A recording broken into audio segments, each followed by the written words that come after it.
Herkese merhaba arkadaşlar. Kanalıma hoş geldiniz. Yeni bir videoyla yine sizlerleyiz.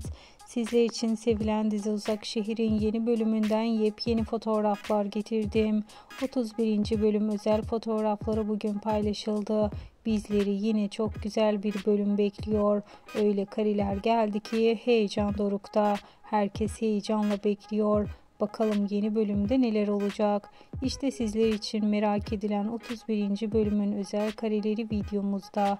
Bir sonraki videomuzda sizler için özeti de paylaşacağım. Eğer bu tarz paylaşımlardan memnunsanız ve devamlı olarak görmek istiyorsanız gözünüz kulağınız kanalımda olsun. Şimdilik ise benden bu kadar arkadaşlar. Bir sonraki videolarımızda görüşmek üzere. Hoşça kalın.